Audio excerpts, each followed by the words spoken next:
الحمد لله نحمده ونستعينه ونستغفره ونؤمن به ونتوكل عليه ونعوذ بالله من شرور أنفسنا ومن سيئات أعمالنا من يهده الله فلا مضل له ومن يضلل فلا هادي له وأشهد أن لا إله إلا الله وحده لا شريك له وأشهد أن محمدا عبده ورسوله أما بعد فإن خير الحديث كتاب الله وخير الهدي هدي محمد صلى الله عليه وسلم وشر الأمور محدثاتها وكل محدثة بدعة وكل بدعة ضلالة وكل ضلالة في النار. أعوذ بالله من الشيطان الرجيم. بسم الله الرحمن الرحيم.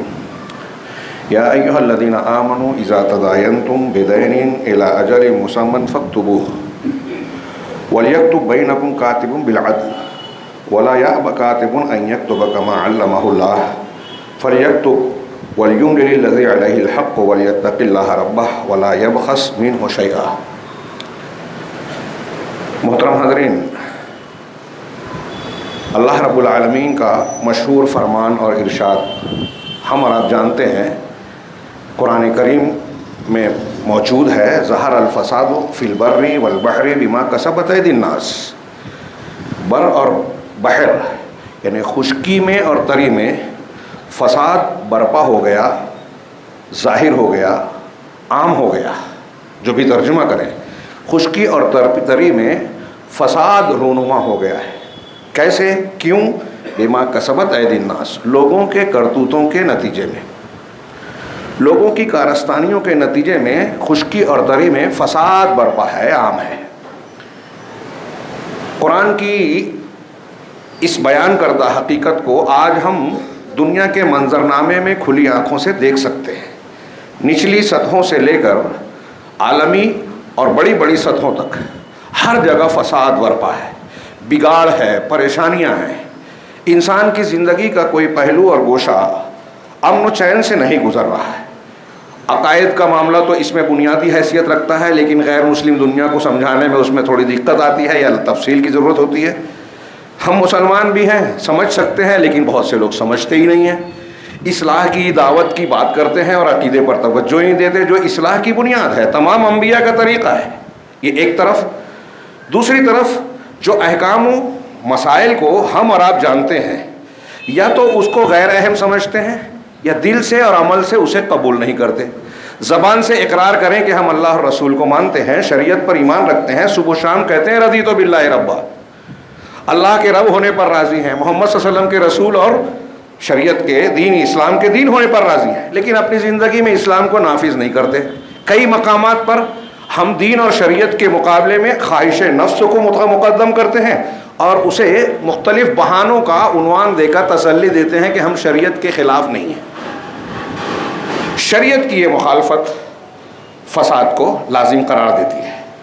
غیر مسلم دنیا آج دیکھیے، بند، ہڑتال، مختلف قسم کے احتجاج اور ایجیٹیشن کا سلسلہ پورے ہندوستان میں جاری ہے، دنیا میں بھی چل رہا ہے.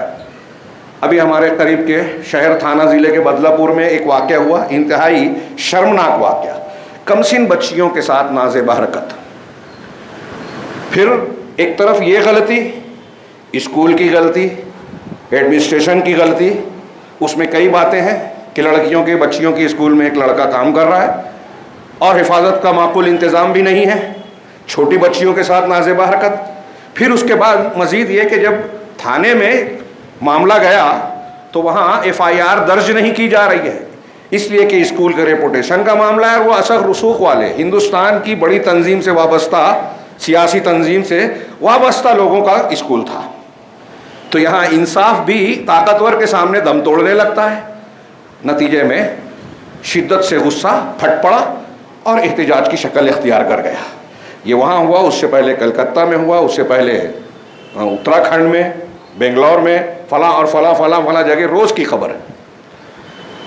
ڈاکٹر کے ساتھ، نرس کے ساتھ، اسکول کی طالبہ کے ساتھ، کہیں ٹیچر تو کہیں اسٹاف کا کوئی آدمی، کہیں آفیسز میں زیادتی، اور نہ جانے کتنے واقعات جو اخبار میں آ جاتے ہیں وہ الگ ہیں، جو نہیں آتے وہ اور زیادہ ہیں، دبا دیے جاتے ہیں. یہ تو جنسی زیادتی کے معاملات ہیں. اور دوسرے معاملات میں دیکھیے یہ فساد کیسے ہے اور کیوں ہے، کیسے رکے گا؟ ہمارے یہاں تو جب ہم یہ کہتے ہیں مسلمان قرآن و حدیث کی روشنی میں علی وجہ البصیرہ، پروف اور دلیل کے ساتھ، کہ انسانی زندگی کے لیے، دنیا اور آخرت کے لیے اللہ رب العالمین کی نازل کردہ شریعت، اللہ رب العالمین کا دین سب سے بہتر اور امن و امان کا ضامن ہے۔ ہر حقدار کو حق اللہ کا قانون اور اللہ کا دین و شریعت ہی دلاتی ہے، لیکن جو مانتے ہیں وہ عمل نہیں کرتے، کیڑے نکالتے ہیں کوئی قرآن کی کسی آیت پر کہ اس میں تو پردے کا حکم ہے، اس میں تو ایک سے زیادہ شادی کی اجازت ہے، اس میں تو ایسا ہے، طلاق کے حکم پر اعتراض، پردے پر اعتراض، ہاں شریعت کے قوانین میں دخل اندازی کر کے اس کو بدلنے کی کوشش ہر جگہ ہو رہی ہے۔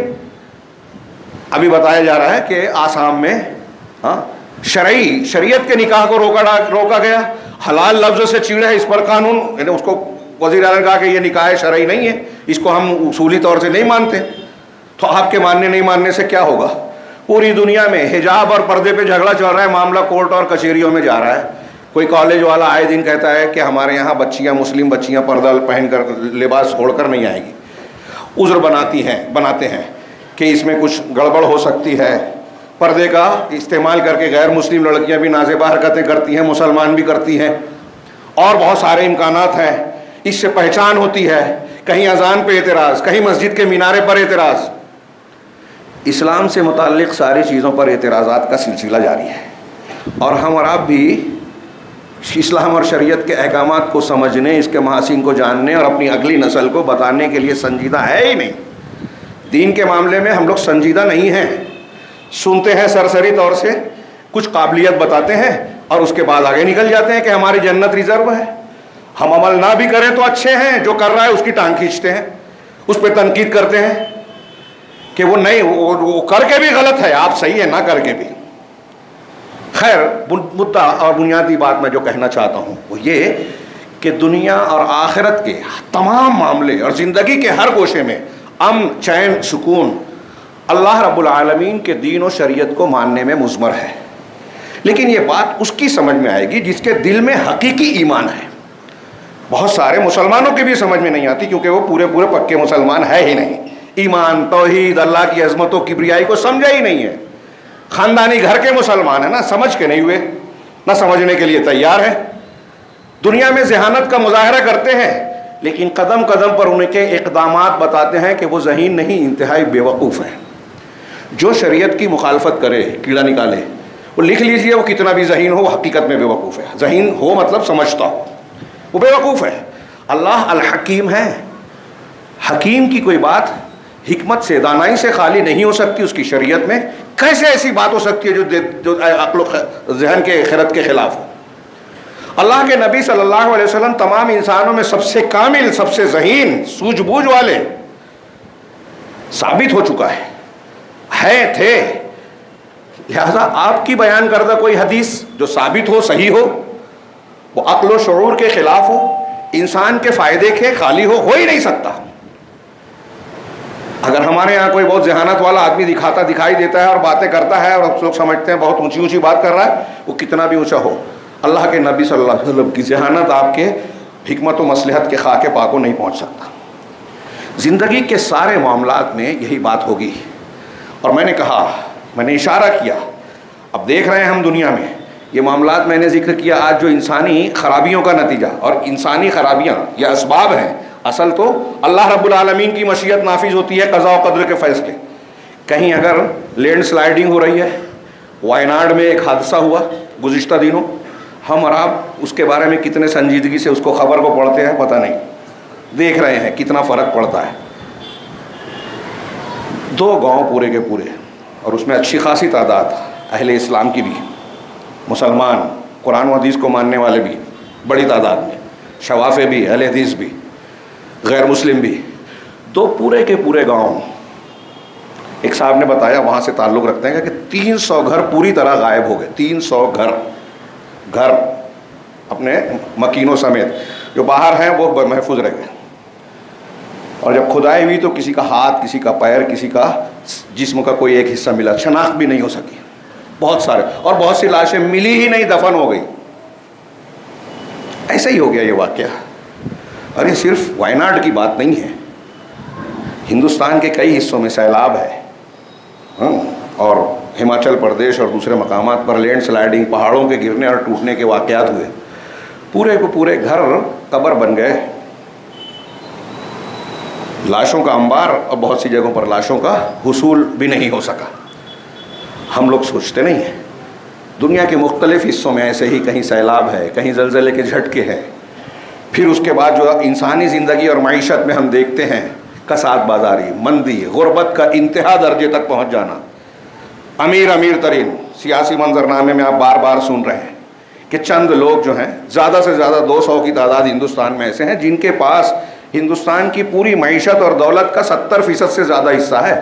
باقی ساری آبادی میں وہ 30% ہے.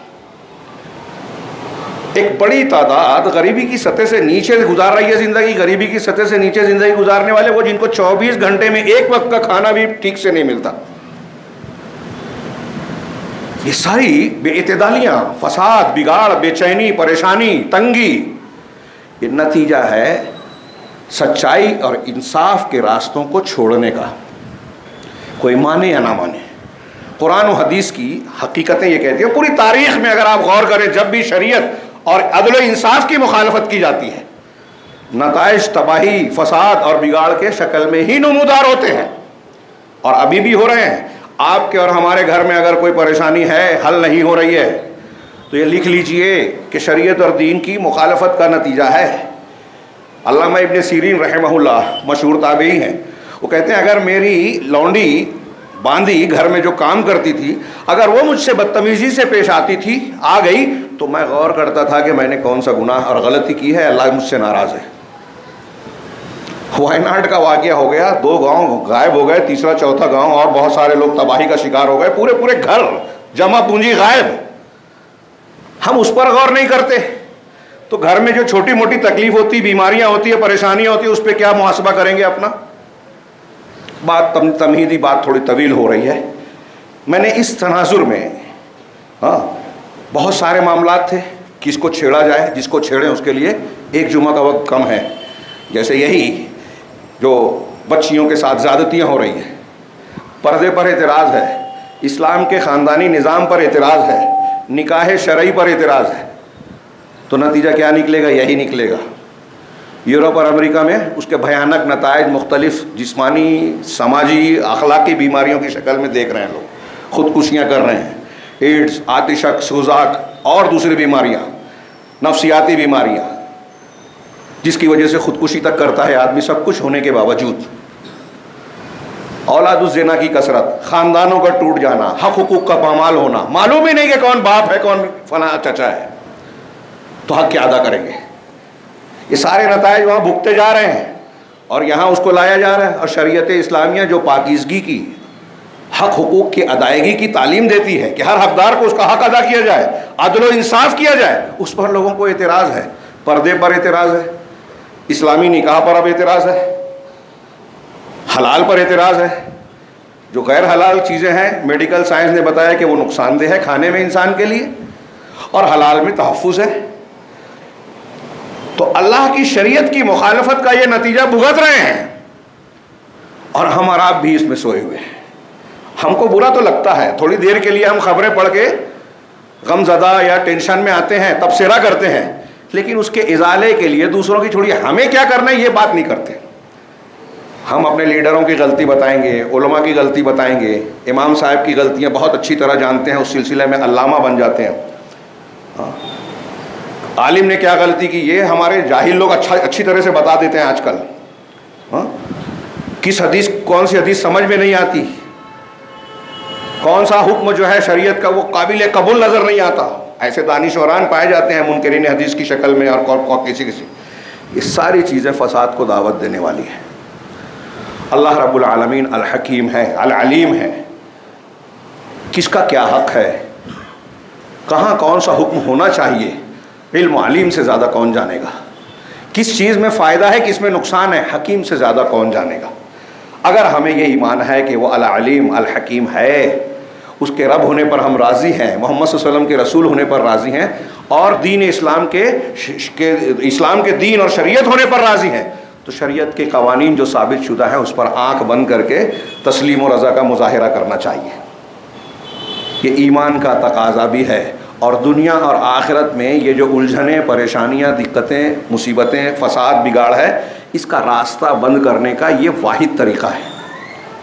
آپ دوسری جگہ کتنی بھی کوشش کریں کہ مجرم کو سزا دے دو، قانون ایسا بنا لو اور یہ کرو، بے پردگی ہے، اختلاط ہے، فحاشی ہے، ننگی تصویریں عام کی جا رہی ہیں، زنا اور گناہ کو دعوت دینے کے سارے آپ نے اسباب فراہم کر رکھے ہیں، تو آپ کتنی بھی تلقین کریں، نصیحت کریں، فساد رکنے والا نہیں ہے۔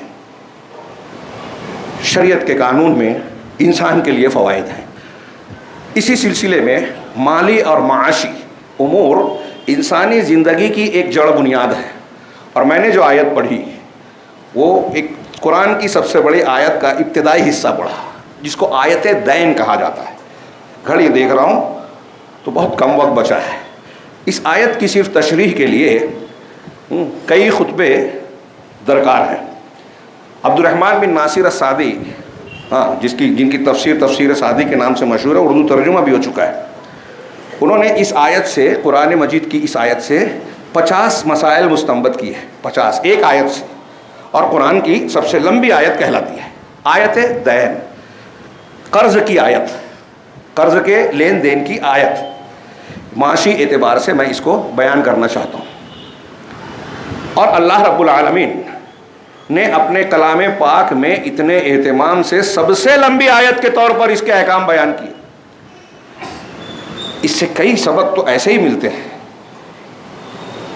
کہ اسلام صرف عقائد کا نام نہیں ہے، اسلام صرف عبادات کا نام بھی نہیں ہے، جیسا کہ آج کچھ لوگ فضائل کر کے معاملات کو غائب کر دیتے ہیں کہ آپ کسی کا کچھ بھی کھا لے ہوئے، ہڑپ کر لے ہوئے، جائز اور ناجائز طریقے سے اختیار کر لے ہوئے، اور عبادات کر کے سارا معاملہ صاف ہو جائے گا، جنت مل جائے گی، جہنم سے بچ جائیں گے۔ ایسا نہیں ہے، یہ اللہ نے اہتمام سے بیان کیا، اور اس پر دنیا کے انسانوں کی معیشت کی ایک بنیاد ہے، لین دین، خرید و فروخت، لینا دینا۔ اللہ رب العالمین نے بیع کو، سودا سلف کو حلال کیا، اس کے اصول ضابطے بتائے۔ ان آیتوں سے پہلے کی آیتیں دیکھیے، اس میں پھر صدقہ و خیرات کا بھی حکم دیا۔ آپ پیسہ کمائیں، زکوٰۃ ہے، آپ کما رہے ہیں، آپ کے پاس ہے، تو مستحقین کو، کمزوروں کو مدد دیجیے، صدقہ دیجیے، زکوٰۃ دیجیے۔ اور پھر اس ضمن میں اللہ تبارک و تعالیٰ نے بہت زوردار انداز میں، قرآن کے بیانات سبھی زوردار ہوتے ہیں، اللہ کا کلام ہے، ایک حرف بھی اس میں ایسا نہیں ہے کہ آپ کو زائد، بیکار یا بے معنی لگے۔ سود کو حرام قرار دیا، سودی لین دین کو حرام قرار دینے کے ساتھ اس پر سخت وعید اور دھمکی دی ہے کہ اگر کوئی سودی لین دین ترک نہیں کرتا تو اللہ اور رسول سے جنگ کا اعلان کر دے۔ اب آیت کے آنے سے پہلے اللہ نے آگے بیان کیا کہ جس کا سودی لین دین ہے، قرار نامہ ہے، تو وہ جو زائد رقم ہے اس کو چھوڑ دے ہوئے، اپنی اصل رقم اور راس المال کو لے لے ہوئے۔ پھر اسی ضمن میں یہ بھی کہا کہ جس کو دے رکھا ہے اگر وہ تنگ دست ہے، وَإِنْ كَانَ ذُو عُسْرَةٍ فَنَظِرَةٌ إِلَىٰ مَيْسَرَةٍ، جو میں نے پڑھا اس سے بالکل پہلے 2 آیت پہلے ہے کہ اگر کوئی تنگ دست ہے تو اس کو کشادگی آنے تک مہلت دے دینا چاہیے۔ وَأَن تَصَدَّقُوا خَيْرٌ لَكُمْ، اور اگر تم صدقہ کر دو، مطلب معاف کر دو جو لینا ہے آپ کو اللہ نے قوت دی ہے، تو یہ تمہارے لیے زیادہ بہتر ہے۔ اور اس کے بعد قرض کی آیت کا ذکر کیا، سود حرام کیا، اب لین دین کرنا ہے۔ ہر کوئی زکوٰۃ صدقات نہیں لیتا، مستحق بھی نہیں ہوتا، کبھی کبھی ایسا ہوتا ہے کہ ایک آدمی مالدار بھی ہے لیکن صورتحال ایسی ہو گئی کہ اس کے پاس رقم اس طرح نہیں ہے کہ ضرورت کو پورا کر سکے، پراپرٹی بہت ہے لیکن اچانک دواخانے میں پیسہ بھرنا ہے، اچانک کسی جگہ پیسہ بھرنا ہے، تو لین دین میں اب کہاں جائے گا؟ بینک جاتا ہے تو سودی سسٹم ہے، جو دنیا میں لوگوں نے خرابیاں اختیار کر رکھی ہیں، اس میں بینکنگ سسٹم جسے 300 سال پہلے یہودیوں نے سودی بنا دیا، عیسائی پہلے مخالفت کرتے تھے، بعد میں انہوں نے بھی اس اختیار کر لیا، اور اب ایسی اسکیمیں اور طریقے بنتے ہیں کہ مسلمانوں کو بھی سود سے بچنے کا امکان نہ رہے۔ اور آج ہمارے یہاں مسلم شہر، دیندار شہر، فضائل پر عمل کرنے والے شہروں میں، بستیوں میں آج دیکھیں گے کہ لوگ کہتے ہیں کہ بہت کم لوگ ایسے ملیں گے، شاذ و نادر جو سود سے بچتے ہوں، سود کی اس حرمت اور گندگی اور گھناؤنے پن کا احساس رکھتے ہوں کہ یہ انتہائی گھناؤنا ہے، اس کا ادنا درجہ یہ ہے کہ آدمی اپنی ماں کے ساتھ بدکاری کرے۔ بعض لوگوں نے اسے ضعیف کہا ہے، لیکن بعض لوگوں نے مقبول حدیث کہا ہے۔ اب ہمارے یہاں یہ قباحت نہیں رہ گئی، حرام لے، وہ بخاری کی حدیث معیشت کے معاملے میں اور مسلمانوں کو دیکھ کر محسوس ہوتا ہے، صحیح بخاری میں ہے کہ ایک زمانہ لوگوں پر ایسا آئے گا، فتنوں کے زمانے کا ذکر کیا، کہ آدمی اس بات کی پرواہ ہی نہیں کرے گا کہ جو روزی وہ کھا رہا ہے، کما رہا ہے، وہ حلال ہے یا حرام۔ آج دیکھیے ہمارے یہاں مولویوں پر تنقید کرتے ہیں، ارے مولوی صاحب سے فتویٰ پوچھو مت، ورنہ جو ہم کر رہے ہیں لین دین کر رہے ہیں نا حرام بول دیں گے۔ ان کے گھر کی شریعت ہے، مولوی حرام بول دے گا، وہ اپنی طرف سے بولے گا، اپنی طرف سے بولے گا تو اللہ کے یہاں نہیں بچے گا۔ مطلب آپ مولوی سے نہیں، اللہ کی شریعت سے بھاگنا چاہتے ہیں۔ اور یہاں قرض کے تعلق سے اللہ تبارک و تعالیٰ احکامات بیان کر رہا ہے کہ جب سود حرام ہے، صدقہ و خیرات کا معاملہ سب کے ساتھ نہیں ہو سکتا، تو ضرورت پڑنے پر قرض کا لین دین ہو سکتا ہے۔ اس آیت سے ایک بات تو یہ پتہ چلی کہ قرض کا لینا دینا شریعت میں جائز ہے، اور اس سلسلے میں لینے والے اور دینے والے دونوں کی طرف سے آپ احادیث میں دیکھیں تو بڑی تلقین ملے گی کہ یہ ایک احسان کا طریقہ ہے، خیر کی ایک وجہ ہے، شکل ہے کہ اگر کوئی مسلمان ضرورت مند ہے اور آپ کے پاس طاقت ہے تو آپ کو قرض دے کر بھی اس کی مدد کی جا سکتی ہے، کرنی چاہیے۔ ایک آدمی کے گھر میں آپریشن ہے، بڑی رقم کی ضرورت ہے، وقت پر موجود نہیں ہے، وہ دے سکتا ہے لیکن کمانا پڑے گا، کچھ چیز بیچنا پڑے گی۔ اب آپ نہیں دے رہے ہیں، کوئی دینے والا دے نہیں رہا ہے، مسلمان معاشرے میں اسلام پر عمل تو ہے نہیں کہ بیت المال مضبوط ہو، تھوڑا سا مالی معاملہ ہوگا تو دنیا کا اختلاف ہو جاتا ہے۔ ہمارے یہاں کوئی کام کرنے لگے تو فوراً اختلاف ہوگا، خاموش بیٹھے رہیں گے، کوئی کچھ نہیں بولے گا۔ ہماری جماعت میں خاص طور سے دیکھ لیجیے، کام نہیں ہوگا کوئی بات نہیں، جہاں کام شروع ہوا تو نیچے سے اوپر تک سوالات، اعتراضات، تنقیدیں، تو کوئی دیتا نہیں ہے، شریعت پر عمل نہیں کرنا چاہتے، لیکن شریعت کی برکت چاہتے ہیں بغیر عمل کیے۔ اب آگے سوال کرتے ہیں، اسٹاک ایکسچینج میں پیسہ لگا سکتے ہیں کیا؟ بینک سے پیسہ لے سکتے ہیں کیا؟ فلاں اسکیم میں ڈال سکتے ہیں کیا؟ حلال کے راستے ہم نے بند کر رکھے ہیں، حرام کا راستہ کھولنا چاہتے ہیں۔ تو بہرحال اب اس کو جب نہیں ملتا تو جاتا ہے وہ بینک، آتے ہیں لوگ پوچھنے، مسئلہ پوچھنے کہ ہمارے پاس کوئی راستہ ہی نہیں تھا مولانا، اس لیے لینا پڑا بینک سے، تو اب کیا کریں؟ اس میں پورا سماج ایک طریقے سے مجرم بنتا ہے۔ تو یہ سودی لین دین سے بچنے کا بھی ایک طریقہ ہے کہ آپ ضرورت مند کی ضرورت۔ اب یہاں ایک اور بھی بات ہے، لوگ کہتے ہیں کہ ادھار دے دو، تو لوگ دیتے نہیں ہیں، خاص طور سے ہمارا شہر اس سلسلے میں بڑا نام رکھتا ہے۔ ایک آدمی کاروبار دھندا شروع کرے، چھوٹے موٹے پیمانے پہ بیچارہ کر رہا ہے، حلال طریقے سے روزی کمانے کے لیے، تو اتنا لوگ ادھار لے جاتے ہیں کہ اس کی اصل رقم اور ساری رقم جام ہو جاتی ہے اور دھندا کاروبار بند ہو جاتا ہے۔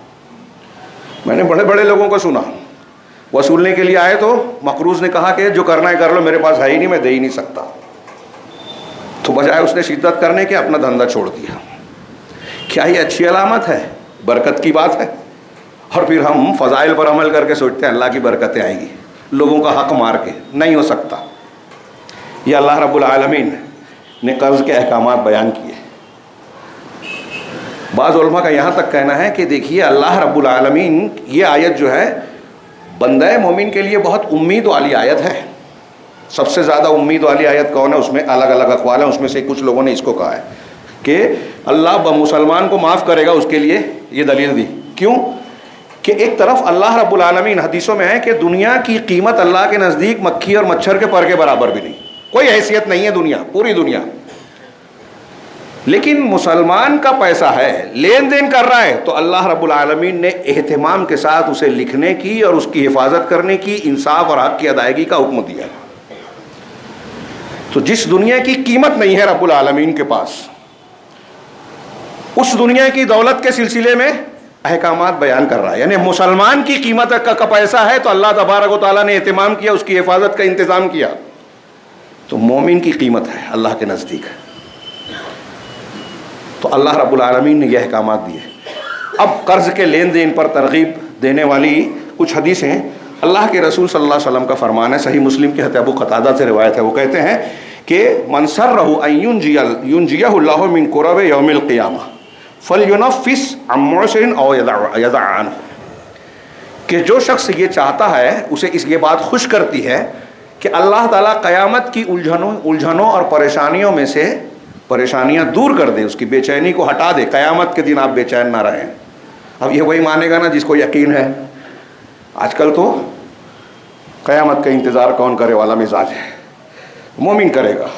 تو جو قیامت کی مصیبت پریشانی دور کرنا چاہتا ہے، اسے چاہیے کہ اگر کوئی تنگ دست ہے جس کو قرض دے رکھا ہے تو اس کو مہلت دے، فَلْيُنَفِّسْ، اسے مہلت دے، موقع دے، او یدع عنہ، یا اس کے قرض کو معاف کر دے۔ بعض روایتوں میں ہے کہ اگر قرض کوئی دیتا ہے، ہر دن اتنی رقم کے صدقہ خیرات کا ثواب ملتا ہے۔ بعض روایتوں میں یہ ہے کہ 2 مرتبہ اگر کوئی مسلمان کسی کو قرض دیتا ہے تو 2 مرتبہ قرض دینا 1 مرتبہ اتنا صدقہ کرنے کا ثواب دیتا ہے، اور مدت ہو جانے کے بعد مہلت دینے پر ڈبل ثواب ملتا ہے۔ مدت ہو گئی، مقررہ وقت ہو گیا، آپ نے دیکھا تنگ دست ہے اور مہلت دے رہے ہیں تو ڈبل ثواب ملے گا۔ اسی طرح ایک حدیث ہے کہ اللہ کے رسول نے فرمایا کہ کان رجل یداین الناس، ایک آدمی تھا جو لوگوں سے قرض کا لین دین کیا کرتا تھا، وکان یقول لفتاه، ہاں، اور اپنے نوکر ملازم سے کہتا تھا کہ اذا اتیت معسرا فتجاوز عنه لعل اللہ یتجاوز عنا، کہ وہ لوگوں سے قرض کا لین دین کرتا تھا اور اپنے ملازم سے، خادم سے کہتا تھا کہ جب تم کسی سے قرض وصولی کے لیے جاؤ، ہاں، اور دیکھو کہ وہ تنگ ہے تو اس سے تجاوز کرو، درگزر سے کام لینا، نرمی سے کام لینا۔ ہو سکتا ہے کہ اللہ ہمیں ہمارے ساتھ درگزر سے کام لے وے، فلاقی اللہ، اب اس کی جب موت ہو گئی، اللہ سے ملاقات کی، فتجاوز عنہ، تو اللہ نے اسے معاف کر دیا۔ متفق علیہ۔ بعض علماء کہتے ہیں کہ یہ جو پہلے کے واقعے کے طور پر بیان کیا جاتا ہے یہ قیامت کو ہونے والا ہے، لیکن ایسے ہے جیسے ہو چکا۔ اسی طرح مسلم کی ایک حدیث ہے کہ اللہ کے رسول نے فرمایا کہ ایک آدمی کا حساب لیا گیا یا لیا جائے گا، ہاں، تم میں سے پہلے کے لوگوں میں سے، تو اس کی کوئی خیر فلم یوجد لہو من الخیر شیء، اس کی کوئی خیر اور نیکی نہیں تھی، الا انہ کان یخالط الناس، لیکن وہ لوگوں سے میل جول رکھتا تھا، لین دین کرتا تھا، وکان موسرا، اور وہ خوشحال تھا، تو کہتا تھا یامر غلمانہ، ہاں، وہ اپنے ملازمین کو یہ حکم دیتا تھا کہ اگر تمہارے پاس کوئی کسی کو قرض دیتے ہو، لین دین کرتے ہو، تو اس سے تجاوز کرو، معاف کر دو۔ تو اللہ تبارک و تعالیٰ کے سامنے جب یہ پیش کیا گیا تو اللہ نے کہا کہ جب یہ میرے بندوں کے ساتھ تجاوز درگزر کرتا تھا تو ہم زیادہ حقدار ہیں، میں زیادہ حقدار ہوں کہ میں اس سے تجاوز کروں اور معاف کروں، اور اسے معاف کر دیا۔ یہ قرض دینے کی، اس میں مہلت دینے کی فضیلت ہے۔ اب اس فضیلت کو دیکھ کے ہمارے ہاں کمزور لوگ آج کل بھیک مانگنے میں لوگ برقع استعمال کر رہے ہیں، غیر مسلم بھی، اور لوگ بہت جری ہو جاتے ہیں۔ تو جب یہ حدیثیں سنتے ہیں تو ہمارے ہاں لینے والوں کو بہت حوصلہ ملتا ہے کہ چلو خرچ کی تعلیم دی گئی ہے تو ہم مانگیں۔ صحابہ کرام میں دینے کی ہوڑ باتی تھی کہ ہمارا ہاتھ اوپر والا ہو۔ اب کوئی لیتا ہے اور دیتا نہیں ہے، تو بخاری مسلم کی حدیث ہے مثل الغنی ظلم، کہ غنی مالدار آدمی ہے، دے سکتا ہے، قرض کی رقم ادا کر سکتا ہے، لیکن ٹال مٹول کر رہا ہے، ہیلے بہانے اختیار کرتا ہے اور دیتا نہیں ہے، جو ہمارے یہاں ہوتا ہے شہر میں اور عام ہے، تو یہ ظلم ہے۔ آپ جس سے قرض لے رہے ہیں بیچارے کا کاروبار بند ہو جا رہا ہے، آپ کا چل رہا ہے، آپ کا چل رہا ہے، اس کا بند ہو گیا، مطلب آپ سے زیادہ مجبور وہ ہو گیا ہے اور آپ کو فرق نہیں پڑ رہا ہے۔ بہت نیک بنے بڑے ہیں سماج میں، چھوٹے سے لے کے بڑے تک بڑے بڑے بیوپاری، اور کہتے ہیں کہ بڑے بڑے لوگ جو ہے لوگوں کا لاکھوں دبا دیتے ہیں ہمارے شہر میں۔ دیندار کیسے ہوئے؟ یہ دنیا دار ہیں، دین بھی نہیں جانتے، نہ جاننا چاہتے ہیں، علماء سے پوچھنا بھی نہیں چاہتے، کاروبار معاملات میں لین دین میں یہ علماء کی طرف نہیں رجوع کرتے۔ ہاں غلطی ہو جائے، گناہ ہو جائے تو کیسے ختم ہو جائے گا وہ راستہ بتا دو، شارٹ کٹ جنت کا، کہ لوگوں کا مال ہڑپ کر لیا، کون سا ذکر کر لیں جس سے معاف ہو جائے گا؟ ذکر سے معاف نہیں ہوگا، حقوق العباد۔ ہاں، اور اللہ کے رسول صلی اللہ علیہ وسلم نے یہ بھی فرمایا کہ نفس المؤمن معلقۃ بدینہ، ترمذی کی حسن درجے کی روایت ہے کہ مسلمان کی روح اپنے قرض کی وجہ سے معلق رہتی ہے، اس کا حساب کتاب رکا رہتا ہے جب تک وہ چاہے نیک کیوں نہ ہو، حتی یقضى عنہ، یہاں تک کہ اس کا قرض ادا کر دیا جائے۔ اسی لیے اللہ کے رسول صلی اللہ علیہ وسلم جب کوئی مردہ آتا تھا تو پوچھتے تھے اس پہ قرض ہے کیا. ہوتا تھا تو اپنے پاس طاقت ہو تو خود دیتے تھے ورنہ معذرت کرتے تھے. کوئی ذمہ لیتا تب نماز پڑھاتے تھے. کتنی اہم بات ہے یہ. آیت میراث پڑھیے, میراث کی آیتیں سورہ نساء میں جتنے حقداروں کا حق اللہ تعالیٰ نے بتایا ہے, ہر حق کے آگے پیچھے بتایا ہے من بعد وصیۃ توصون بہا او دین. الگ الگ صیغوں کے ساتھ یہ جملہ بار بار دہرایا ہے کہ تمہاری وصیت, ایک آدمی مر گیا تو جو اس نے وصیت کی تھی اس کا ترکہ تقسیم کرنے سے پہلے, حصے داروں کو حصہ دینے سے پہلے وصیت کا نفاذ اور قرض کا, وصیت پہلے قرض کا بعد میں ذکر ہے, لیکن علماء نے لکھا کہ قرض پہلے ادا کیا جائے گا.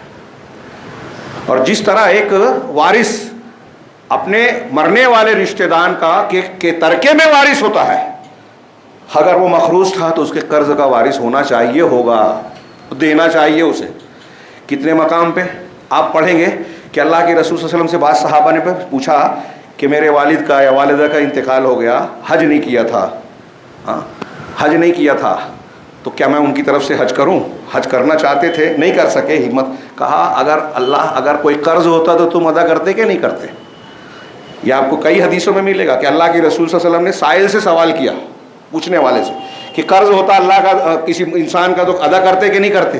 کہا ہاں کرتا. تو کہا اللہ کا قرض زیادہ حقدار ہے کہ تم اسے ادا کرو. نوٹ کیجئے, اللہ کا حق زیادہ حقدار ہے کہ آپ اسے ادا کرو. زکوٰۃ اگر ایک آدمی پہ فرض ہو گئی, آپ پر زکوٰۃ فرض ہو گئی, آپ بول رہے ہیں کہ نہیں رمضان میں ادا کروں گا, ابھی فرض ہو چکی ہے لیکن رمضان کا انتظار کر رہے ہیں اور مر گئے, وہ قرضہ ہے. وہ جو زکوٰۃ آپ نے نہیں دی وہ قرضہ ہے, آپ کے ورثہ نے اگر نہیں ادا کیا تو وہ قرض کے طور پر آپ کے یہاں سے اللہ کے یہاں پوچھا جائے گا, باقی رہے گا. آپ سوچ رہے ہیں ابھی میں ادا کرنے کا ارادہ تو رکھتا تھا لیکن دیا نہیں نا, وہ اللہ کا قرضہ تھا. اور قرض میں صرف پیسہ ہی نہیں ہوتا, علماء نے لکھا یہ دین جو کہا گیا اس میں جو ادھار رقم لی جاتی ہے وہ تو ہے ہی. اگر میری امانت آپ کے پاس رکھی ہے کہ میں آپ کو یہ رکھ رہا ہوں, آپ مجھے دے دیجئے گا فلاں وقت, یا کوئی اور چیز ہے اس طرح کا, حق کے واجب جو ہے وہ اگر کسی کو ادا کرنا ہے, آپ نے 2 بیٹوں میں سے ایک بیٹے کو کچھ دیا اور انصاف کرنا ہے, آپ نے کہا کہ ٹھیک ہے جب پیسہ آئے گا تو تمہیں بھی دے دوں گا. ایک بہو کو دیا, پیسہ آئے گا تو دوسری کو بھی دے دوں گا. بیٹی کو دیا, دوسرے تیسرے کو, یہ قرض ہو گیا. آپ نے لیا نہیں ہے لیکن یہ آپ پر حق کے واجب ہے.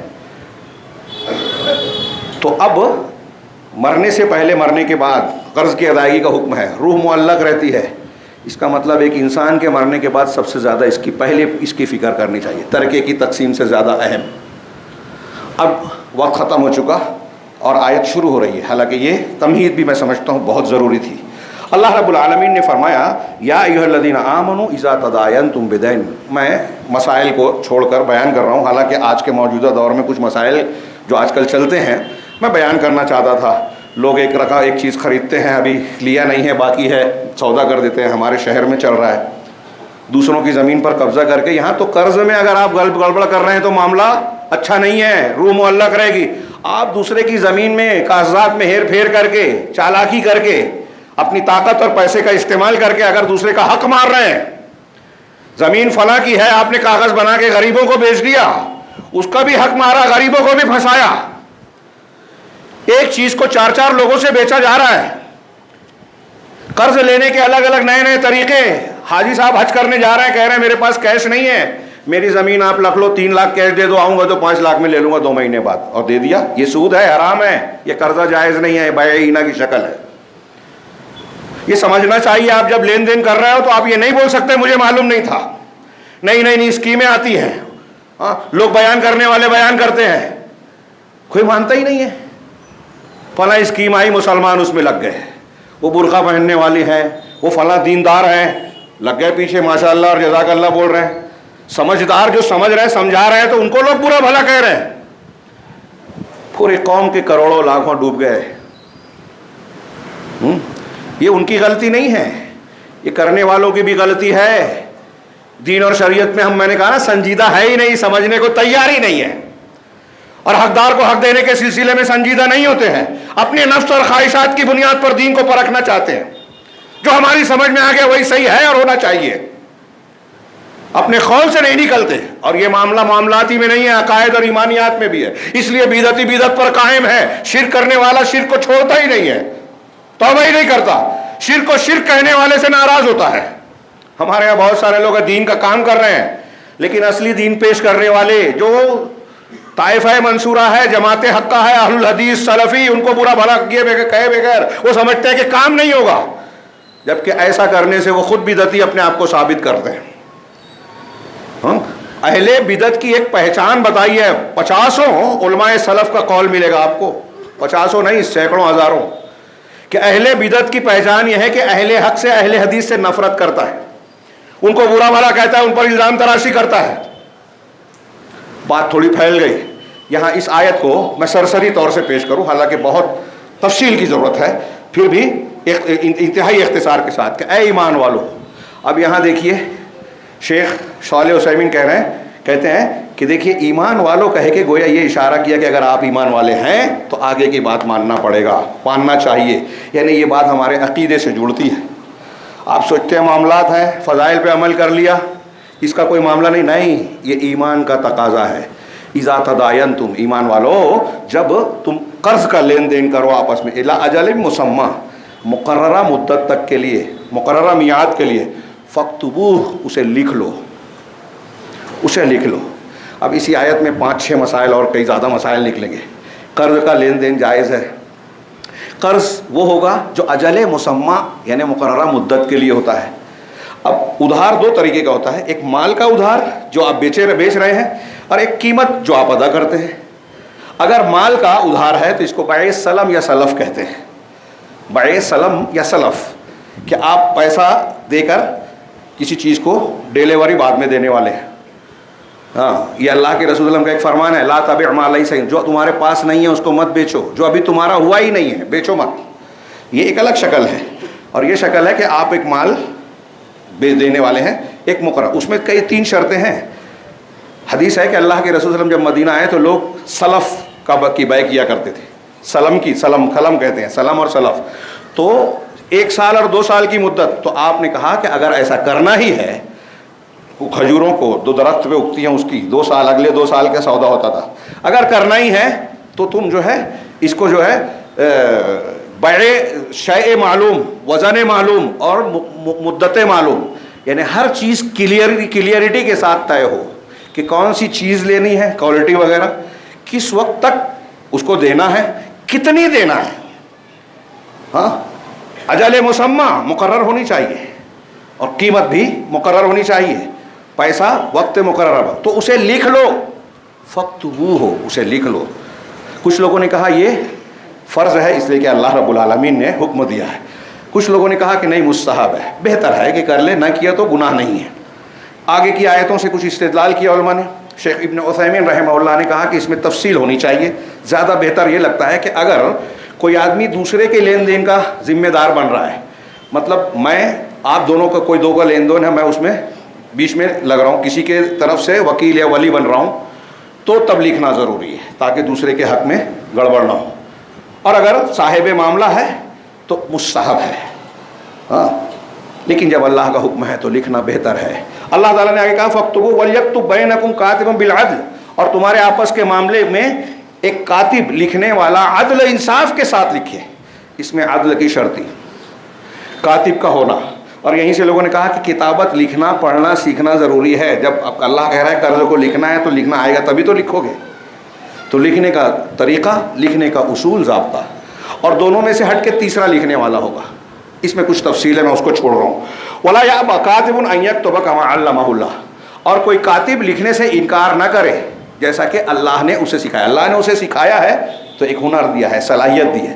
اب 2 لوگوں کا معاملہ ہے، لین دین ہے قرض کا، تو اگر کوئی کہہ رہا ہے کہ بھائی صاحب آپ لکھ دیجئے، تو لکھنے سے انکار نہ کریں. اس کا مطلب یہ ہوا کہ اگر کسی کے اندر کوئی صلاحیت ہے، آپ میں اور ہم میں، اور 2 مسلمانوں کے بیچ میں ہم اس صلاحیت سے فائدہ پہنچا سکتے ہیں، ان کا مسئلہ حل کر سکتے ہیں، تو اللہ کے اس حکم کے تحت ہمیں وہ کام کرنا چاہیے. وَلْيَكْتُبْ وَلْيُمْلِلِ الَّذِي عَلَيْهِ الْحَقُّ، اور چاہیے، اس میں 3-4 مسئلہ نکلتا ہے، آپ غور سے پڑھیے گا بعد میں جا کے، ٹائم نہیں ہے اس لیے اختصار کے ساتھ. اور چاہیے کہ وہ لکھے اور وہ شخص املا کرائے جس پر حق ہے. میں دے رہا ہوں تو حق کس پر ہوا؟ جسے دیا جا رہا ہے، یعنی قرض لینے والا، علیہ الحق سے مراد ہوا، وہ لکھائے گا، املا وہ کرائے گا کہ آپ ایسا ایسا لکھو، دینے والا املا نہیں کرائے گا۔ کیوں؟ اس میں ایک حکمت یہ نظر آتی ہے کہ جو شخص خود قرض لے رہا ہے بعد میں اسے دینا ہے، تو وہ خود جب لکھائے گا تو کتنا لے رہا ہے اور کب دینا ہے وہ لکھا رہا ہے، اور اس کے دستخط ہونے والے ہیں، تو پھر اس کا مطلب یہ ہوا کہ وہ خود اقرار کر رہا ہے کہ یہ تحریر صحیح ہے، یعنی اس کا لکھانا املا کرانا خود اس کی جانب سے ایک اقرار ہے۔ بعد میں وہ انکار نہیں کر سکتا، ٹال نہیں سکتا کہ نہیں نہیں ایسا نہیں ہے، میں نے یہ مدت نہیں کہی تھی۔ تو جس پر حق ہے وہ املا کرائے۔ وَلْيَتَّقِ اللَّهَ رَبَّهُ، اب جس کا حق ہے، اگر لینے والا کہے گا تو بعد میں وہ دینے والا کہے گا کہ اس نے بڑھا کے لکھ دیا، 100 روپیہ دیا تھا 150 لکھ دیا، تو جس پر حق ہے وہ لکھے، ایک بات، یعنی وہ امکان بھی ختم ہو گیا۔ اب جس کو دینا ہے وہ بھی تو کچھ گڑبڑ کر سکتا ہے، تو اس کے لیے آگے کہا وَلْيَتَّقِ اللَّهَ رَبَّهُ، اپنے رب سے، پروردگار سے تقوی اختیار کرے۔ عقیدہ آ گیا یہاں، عمل میں دل میں تقوی ہوگا۔ میں اکثر کہا کرتا ہوں، یا آپ پڑھیے جو بھی احکامات قرآن میں ہیں، آگے پیچھے آپ کو تقوی کا حکم ضرور ملے گا، کیونکہ تقوی دل میں رہے گا جبھی ایمانداری سے آدمی انصاف سے کام کرے گا، ورنہ دھوکہ دہی کر سکتا ہے۔ تو اسے اللہ کا ڈر رکھنا چاہیے، وَلَا يَبْخَسْ مِنْهُ شَيْئًا، اور اس میں سے کچھ بھی کم نہیں کرنا چاہیے۔ جس پر حق ہے وہ لکھوا تو رہا ہے، لیکن خود یہ بھی گڑبڑ اور دھوکے والا کام نہ کرے۔ ہاں، اس سے تمام امور اور معاملات میں، جب قرض کا معاملہ ہے، دوسرے معاملات میں بھی کسی حقدار کے حق میں کمی کرنا، اہل علم کہتے ہیں کہ تھوڑی بھی کمی نہ کرے۔ اللہ کے اس حکم سے کبھی کبھی ہوتا ہے نا کہ سمجھ لیجئے کہ ایک آدمی کو 10 لاکھ 300، 10 لاکھ 10 روپیہ دینے ہیں، تو کہتا ہے 10 روپے کی کیا حیثیت ہے، نہیں کم کیا جائے گا، حق ہے تو۔ وَلَا يَبْخَسْ مِنْهُ شَيْئًا، 1 روپیہ 10 روپیہ بھی کم نہیں کیا جائے گا۔ فَإِنْ كَانَ الَّذِي عَلَيْهِ الْحَقُّ صَفِيحًا أَوْ ضَعِيفًا أَوْ لَا يَسْتَطِيعُ أَنْ يُمِلَّ هُوَ فَلْيُمْلِلْ وَلِيُّهُ بِالْعَدْلِ، اگر وہ شخص جس کے اوپر حق ہے، ہاں جس کے اوپر حق ہے، وہ اگر بے وقوف ہے، نادان ہے، مطلب سوجھ بوجھ کم رکھتا ہے معاملات کی، یا کمزور ہے، یا وہ املا کرانے کی طاقت نہیں رکھتا، گونگا ہے یا کوئی اور وجہ ہے کہ اس کو املا نہیں کرا سکتا، تو اس کا ولی عدل کے ساتھ، یعنی کسی کو ذمہ دار بنائے، اور وہ انصاف کے ساتھ، انصاف میں دونوں باتیں آ گئی کہ نہ اپنے جس کی طرف سے لکھا رہا ہے اس کے حق میں کچھ جانبداری برتے، نہ جو شخص سامنے ہے اس کے حق میں جانبداری، جو حق ہے اسی کو لکھائے اور لکھے۔ بیچ کا آدمی دوسرے کے حق میں کمی زیادتی کرتا ہے تو اس سے بڑا بے وقوف کوئی نہیں ہو سکتا کہ دوسروں کو فائدہ پہنچا کے اپنی آخرت کو خراب کرتا ہے۔ ہاں، وَاسْتَشْهِدُوا شَهِيدَيْنِ مِن رِجَالِكُمْ، اور تم میں سے 2 مردوں کو گواہ بنا لو۔ رجال کا لفظ کہا، بچے نہیں چلیں گے، مرد چلیں گے، اور 2 مرد کو، ہاں 2 مردوں کو، 2 آدمیوں کو گواہ بنا لو۔ ہاں، اس سے پتہ چلا کہ لکھنے کے ساتھ ساتھ گواہ بھی بنانا ہے، کم سے کم 2 مرد۔ فَإِن لَمْ يَكُونَا رَجُلَيْنِ فَرَجُلٌ وَامْرَأَتَانِ مِمَّنْ تَرْضَوْنَ مِنَ الشُّهَدَاءِ، اب اگر 2 مرد نہ ہو تو 1 آدمی اور 2 عورتیں، ان لوگوں میں سے جن میں سے شہداء میں سے تم جس پہ راضی ہو۔ اب یہاں کئی مسئلے ہیں۔ ہاں، یہ اگر لین دین کوئی معاملہ ہوتا ہے تو اس میں 2 مردوں کا ہونا، آگے یہ ہے کہ جن سے تم راضی ہو، جس سے فریقین میں سے کوئی ایک بولے کہ نہیں میں اس سے راضی نہیں ہوں، وہ نہیں چلے گا، یعنی جس کی ثقافت، ایمانداری، کردار سے آدمی مطمئن ہے، اس کو گواہ بنائے گا۔ اب اگر 2 مرد نہیں ہیں تو 1 مرد اور 2 عورتیں، یہاں 1 مرد کی جگہ اس گواہی میں 2 عورتوں کو مقرر کیا گیا۔ اس پہ کچھ لوگ سوال اٹھاتے ہیں، کیوں؟ آگے اللہ نے وجہ بتائی ہے کہ ان تضل احداہما فتذکر احداہما الاخری، کہ اگر ان میں سے ایک بھول جائے تو دوسری یاد دلا دے گی۔ اس سے مطلب یہ کہ اشارہ ہے کہ عورتوں میں یادداشت، قوت حافظہ مردوں کے مقابلے میں کم ہوتی ہے۔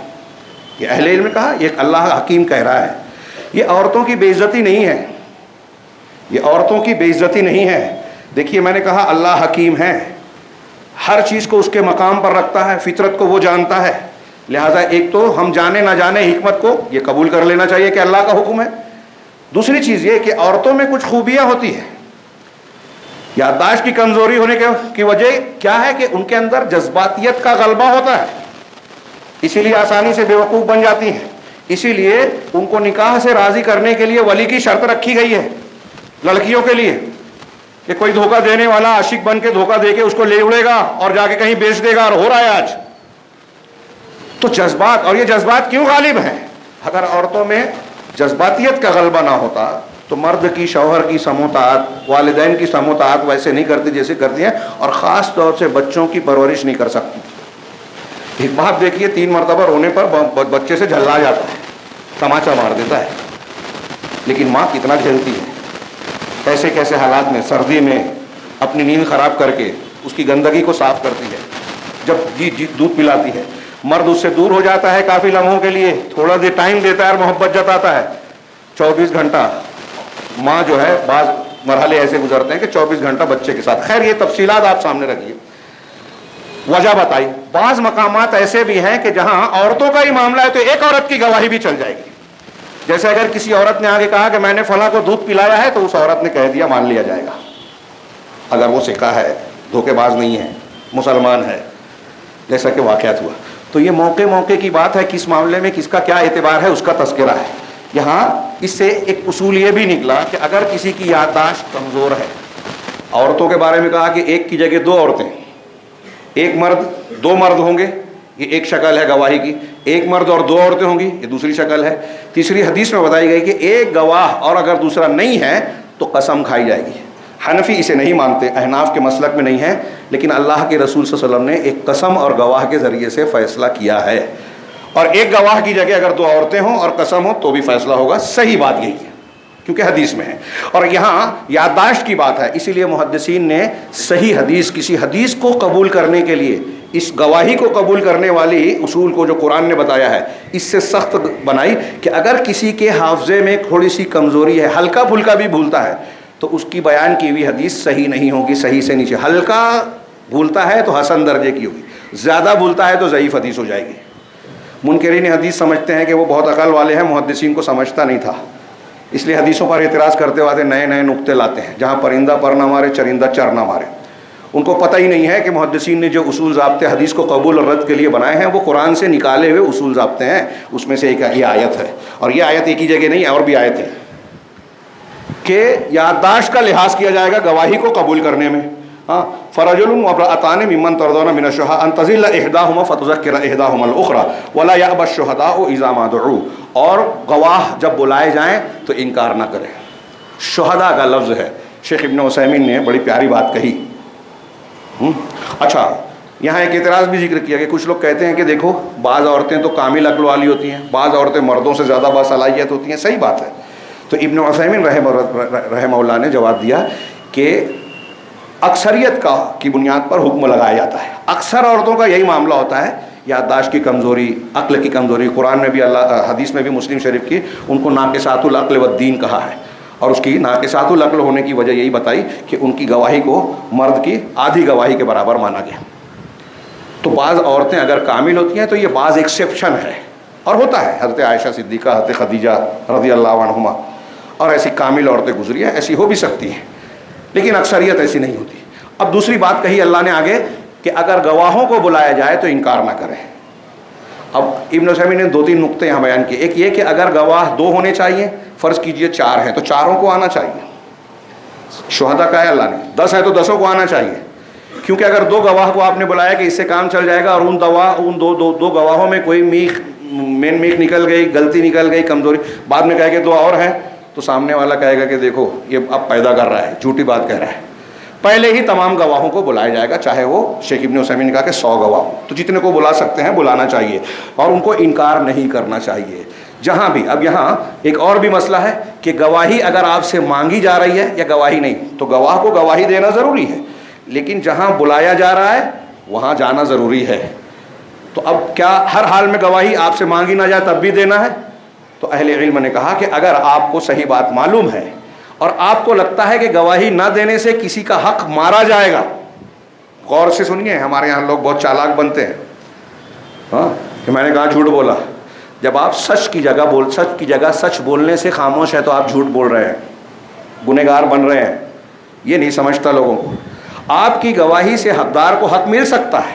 ایک فیصلہ غلط ہونے جا رہا ہے اور آپ جانتے ہیں کہ یہ غلط ہے، صحیح بات یہ ہے، تو آپ کو خود سے گواہی دینا چاہیے. آپ کو طلب کیا گیا تب گواہی، اور اگر گواہی کی ضرورت آپ کی نہیں پڑی، نہیں بلایا گیا، تو خود سے بڑھ کے نہیں دینا چاہیے۔ تو شہداء گواہ انکار نہ کریں جب بلایا جائے۔ وَلَا تَسْأَمُوا أَن تَكْتُبُوهُ صَغِيرًا أَوْ كَبِيرًا إِلَىٰ أَجَلِهِ، اور تم چھوٹا قرض ہو یا بڑا قرض ہو، اس کی مدت تک اسے لکھنے کے سلسلے میں کاہلی کوتاہی نہ کرو، سستی نہ برتو۔ کہہ رہے کیا بات ہے، تھوڑا ہی سا تو ہے، لکھ لیا کرو۔ کیوں؟ اس کی وجہ بتائے، ذَلِكُمْ أَقْسَطُ عِندَ اللَّهِ وَأَقْوَمُ لِلشَّهَادَةِ وَأَدْنَىٰ أَلَّا تَرْتَابُوا، یہ اللہ کے نزدیک زیادہ عدل و انصاف کی بات ہے، اور گواہی کے اعتبار سے زیادہ درست ہے، اور اس بات سے زیادہ قریب ہے کہ تم شک شبہ میں نہ پڑ جاؤ۔ کبھی کبھی لینے دینے والا ایماندار بھی ہوتا ہے، شک میں نہیں میں نے اتنا نہیں لیا تھا، نہیں میں نے اتنا ایسے کہا تھا، یہ شک شبہ ختم ہو جائے گا، مشکلات الجھنیں، کسی کے ساتھ ناانصافی ہونے کا امکان ختم ہو جائے گا۔ یہ انصاف کے لیے زیادہ بہتر ہے کہ اس طرح لکھ لو، گواہ بنا لو۔ الا ان تکون تجارتا حاضرتا تدیرونها، الا یہ کہ کوئی ایسی تجارت ہو جو نقد تم آپس میں لین دین کر رہے ہو، تو پھر فلیس علیکم جناح الا تکتبوها، تو تم پر کوئی حرج نہیں ہے کہ اسے نہ لکھو۔ یعنی نقد میں لین دین ہو رہا ہے چلتے پھرتے تو لکھنے کی ضرورت نہیں، کیونکہ وہاں یادداشت بھول جانے کا امکان بھی نہیں ہے، کوئی غلطی ہونے کا امکان نہیں ہے۔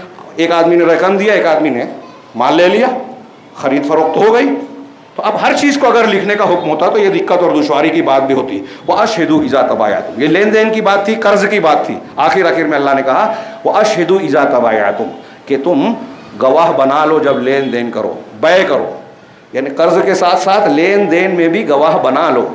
اب اس میں بھی لوگوں نے اختلاف کیا کہ فرض ہے یا مستحب ہے، تو ابن عثیمین یا بعض علماء نے تفصیل کی کہ اگر کوئی کسی دوسرے کی طرف سے وکیل بن کر لین دین کر رہا ہے تو لکھ لینا اچھا ہے، تاکہ دھوکہ اعتراض غرر نہ رہے، اور اگر خود کا کر رہا ہے تو بہتر ہے، مستحب ہے کہ لکھا پڑھی کر لے، لیکن فرض نہیں ہے۔ اس کی دلیل یہ ہے کہ اللہ کے رسول صلی اللہ علیہ وسلم سے ثابت ہے صحیح حدیثوں میں کہ آپ نے ایک دیہاتی سے ایک گھوڑا یا اونٹ لیا، یہ حدیث میں ہی ہے کہ گھوڑا یا اونٹ خریدا، سودا کر لیا، اور اس کے بعد کہا کہ آپ گھر چلو، میں آپ کو قیمت ادا کرتا ہوں۔ جب جانے لگے تو راستے میں کچھ لوگوں نے اس دیہاتی سے وہ گھوڑا یا اونٹ جو ہے زیادہ قیمت میں مانگا کہ مجھے اتنے میں دے دو، تو اسے لگا کہ اس کی قیمت بڑھ کے مل سکتی ہے۔ گھر پہنچنے کے بعد رسول اللہ صلی اللہ علیہ وسلم جب اسے قیمت ادا کرنے لگے تو اس نے کہا کہ میں نے آپ کو بیچا ہی نہیں ہے، یہ مجھ کو زیادہ میں مل رہا ہے، بیچا۔ تو اس نے کہا کہ اللہ کے رسول کہ میں نے آپ سے بیچا نہیں ہے، کہا میں نے آپ سے خرید لیا ہے، اشترائی تو بھی میں نے خریدا ہے۔ تو اس نے کہا کہ کوئی گواہ ہے تو پیش کیجئے۔ آپ خاموش ہوئے۔ وہاں حضرت خزیمہ بن ثابت انصاری رضی اللہ تعالیٰ عنہ صحابی رسول موجود تھے، انہوں نے کہا کہ اللہ کے رسول میں گواہی دیتا ہوں کہ آپ نے اس قیمت پر یہ چیز اس سے خریدی ہے۔ دیہاتی نے سن کر کہا کہ ٹھیک ہے میں قبول کرتا ہوں، اور دے دیا۔ جب وہ چلا گیا تو اللہ کے رسول صلی اللہ علیہ وسلم نے حضرت خزیمہ سے پوچھا کہ تم نے جب موجود نہیں تھے تو کیسے گواہی دی؟ تو کہا اللہ کے رسول آسمان کی خبروں میں آپ کی تصدیق کرتے ہیں، سچا مانتے ہیں، کیا آپ غلط بول ہی نہیں سکتے؟ تو دنیا کے معاملات میں آپ کیسے جھوٹ بول سکتے ہیں؟ مجھے یہ یقین تھا، اس بنیاد پر میں نے گواہی دی۔ تبھی اللہ کے رسول صلی اللہ علیہ وسلم نے حضرت خزیمہ کو ایک شخص کو دو گواہوں کے برابر قرار دیا۔ تو بہرحال اس تناظر میں یہ ثابت ہوتا ہے کہ بغیر گواہ کے بھی لین دین ہو سکتا ہے، لیکن بنا لینا بہتر ہے۔ وَلَا يُضَارَّ كَاتِبٌ وَلَا شَهِيدٌ، اور کاتب اور شہید کو تکلیف نہ دی جائے کہ آپ بلا وجہ اس کو روک کے رکھیں، بار بار بلائیں، تنگ کریں، پریشان کریں۔ گواہ کو ہمارے یہاں ہوتا ہے پنچوں کو معاملے کرنے والوں سے زیادہ تکلیف لوگ دیتے ہیں۔ ہر شخص ہر فریق جو ہے پنچوں سے جا کے تعلق قائم کرتا ہے، گھنٹہ گھنٹہ بات کرتا ہے، غیر ضروری واقعات بتاتا ہے۔ یہ تکلیف دینا ہے، اذیت دینا ہے گواہ کو، سالس کو۔